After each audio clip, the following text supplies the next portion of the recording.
பைரவி வந்து சில ரவுடிஸ் எல்லாமே வந்து வழிமறித்து தகராறு பண்ணிகிட்டு இருக்கும்போது கரெக்டாக சஞ்சய் வந்து அவங்கள காப்பாற்றிடுறாரு. அவங்கள எல்லாம் விரட்டி விட்டு என்ன பைரவி இங்கே என்ன பண்ணுற அப்படின்னு சொல்லிட்டு கேட்குறாரு. அதுக்கு வந்து பைரவி சொல்கிறாங்க, இந்த மாதிரி நான் இந்த நிலங்களெல்லாம் காப்பாற்ற போகிறேன்னு சொல்லிட்டு புயல் வேறு இருக்குன்னு சொல்லியிருக்காங்க. இந்த மாதிரி டைமில் நீங்கள்லாம் இருக்கக்கூடாது, வா போகலாம் அப்படின்னு கூப்பிட்றாரு. இல்லை நான் வரமாட்டேன்னு சொல்லிட்டு அடம்பிடிக்கிறாங்க. அடுத்து வந்து மாணவர்கள்லாம் வந்துடுறாங்க. அவங்கள வச்சு வந்து ரொம்ப கஷ்டப்பட்டு எல்லாமே எடுத்துகிட்டு வந்து காப்பாற்றிடுறாங்க பைரவி. இதை பார்த்து சஞ்சய் வந்து செம்ம டென்ஷன் ஆகிடுறாரு. ஏன் தான் பைரவி இவ்வளோ பண்ணுறாளுன்னு சொல்லிட்டு இதையெல்லாம் கேட்டு வீட்டில் உள்ளவங்க எல்லாருமே அவர் பாராட்டுறாங்க. இங்கே வந்து நம்ம என்ன பண்ணுறாரு, ஆறுமுகம் வீட்டுக்கு வந்துட்டு அப்படியே பைரவியை வந்து அப்படியே ஹக் பண்ணிவிட்டு அப்படியே வந்து அழறாரு. தேங்க்ஸ் பைரவி அப்படின்னு சொல்லிட்டு கெஞ்சி அழறாரு, கையெடுத்து கும்பிட்றாரு. இதெல்லாம் பார்த்த பைரவி, நான் உனக்காக ஒன்றும் செய்யலை, இந்த பயிர்களை வந்து காப்பாற்றுற ஒரு விவசாயிக்கு நான் உதவி பண்ணேன் அவ்வளோதான் அப்படின்ற மாதிரி சொல்கிறாங்க. அதை கேட்டு நெகிழ்ச்சி அடைகிறாங்க எல்லாருமே. இங்கே வந்து என்ன பண்ணுறாங்க, சிந்து வந்து நம்ம சிவா வந்து பார்த்து கவனிச்சுக்கிறாங்க. இதை பார்த்து ஸ்னேகா செமையாக டென்ஷன் ஆகிறாங்க.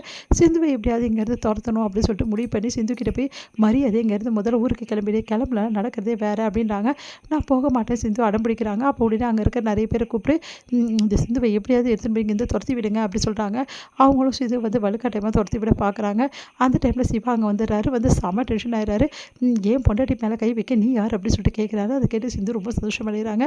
அடுத்து வந்து உன் பொண்டாட்டியை என்ன சொல்கிற சிவா? ஆமாம் சிந்து, அஃபிஷியலாக என்னோடய ஒய்ஃப் தான், தேவையில்லாமல் வந்து பிரச்சனை பண்ண, அப்புறம் அவ்வளோதான் சொல்லிட்டேன். என் ஒய்ஃபை என்னை கவனிச்சிக்க வர்றது தப்பு கிடையாது. இங்கே இருக்க டாக்டர்ஸோட ஒய்ஃபு வரலாம், தப்பே கிடையாது. அவங்களுக்குன்னு வந்து வாழ்க்கை இருக்குது, அவங்களுக்குன்னு வந்து எல்லாமே இருக்குது. டாக்டர்ஸ்க்கு எதுவும் இருக்கக்கூடாதுன்னு எந்த இதுலையுமே சொல்லலை.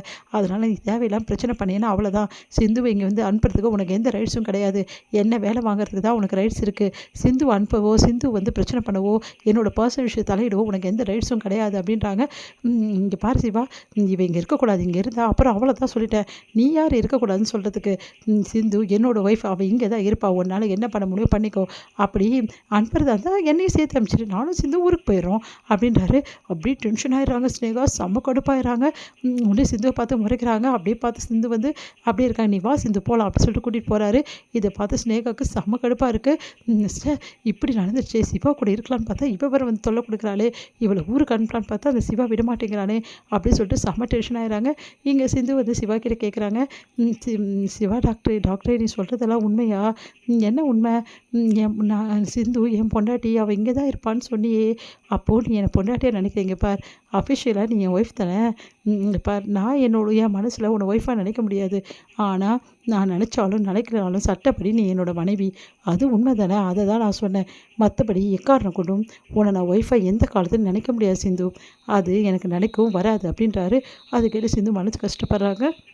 அப்புறம் ஏன் டாக்டர் என்னை துரத்தி விட வேண்டியது தானே, அவள் தான் என்னை துரத்தி விட்டாலும் நான் அப்படியே போயிருப்பேன், இந்த மாதிரி பேச்செல்லாம் நான் கேட்டுக்க மாட்டேங்கண்ணே.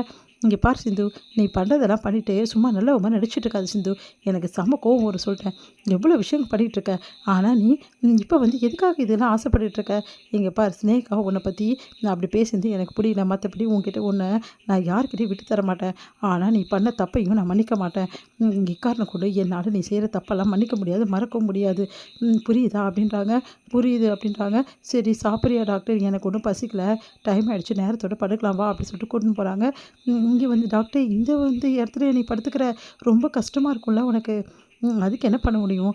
டாக்டர்னா எல்லா கஷ்டத்தையும் சகிச்சுன்னு தான் ஆகணும். எங்களுக்கு எங்கே வேணாலும் டியூட்டி போடுவாங்க, நாங்கள் போய் தான் ஆகணும். 24 ஹவர்ஸில் நாங்கள் எங்கே இருக்கோன்னு எங்களுக்கு தெரியாது, என்ன வேணாலும் நடக்கும், நாங்கள் இருந்து தான் ஆகணும், இது எங்களோட டியூட்டி, இதை நான் சந்தோஷமாக தான் செய்கிறேன் அப்படின்றாரு. அதை கேட்டுட்டு பாவம் இல்லை டாக்டர் தொழில் ரொம்ப கஷ்டமான தொழில் இல்லை, ஆனால் நான் டாக்டர் ரொம்ப ஈஸி அப்படின்னு நினச்சிட்டு இருந்தேன் அப்படின்ற மாதிரி யோசிச்சுட்டு இருக்காங்க. சிந்து வந்து அப்படியே வந்து சிவா தூங்குறதையும் பார்த்துட்டு அவருக்கு வந்து தேவையானதெல்லாம் பார்த்து பண்ணுறாங்க. அடுத்து அவருக்கு சுடுதண்ணி வச்சு தராங்க, மாத்திரை கொடுக்குறாங்க, நல்லா கவனிச்சுக்கிறாங்க. அதனால் வந்து சிவா வந்து நல்லா தூங்கிடுறாரு. அப்போ கரெக்டாக ஸ்னேகா அங்கே வராங்க. ஸ்னேகா பார்த்து சிந்து இங்கே எதுக்கு வந்தேன் அப்படின்றாங்க. நேற்று நைட்டு என்ன நடந்ததுன்னு சொல்லிட்டு போகிறதுக்காக வந்தேன். சொல்லிட்டு போகிறதுக்கு வந்தியா, என்ன நடந்தது அப்படின்னோடனே, பார்த்தல, நான் நேற்று நைட்டு இங்கே தான் இருந்தேன், அதுவும் சிவா கூட தான் இருந்தேன், சிவாவை கட்டி பிடிச்சிட்டு தூங்கிட்டு இருந்தேன் அப்படின்றாங்க. அதை கேட்டு சிந்து சமய டென்ஷன், அதெல்லாம் நடந்திருக்கே முடியாது, என்னோட ஒரு பொருள் காண போச்சு, அதை தேட தான் வந்து இதோ கிடச்சிச்சு அப்படின்னு சொல்லிட்டு பார்க்குறாங்க. அதுக்கிட்ட அதிர்ச்சி அடைகிறாங்க.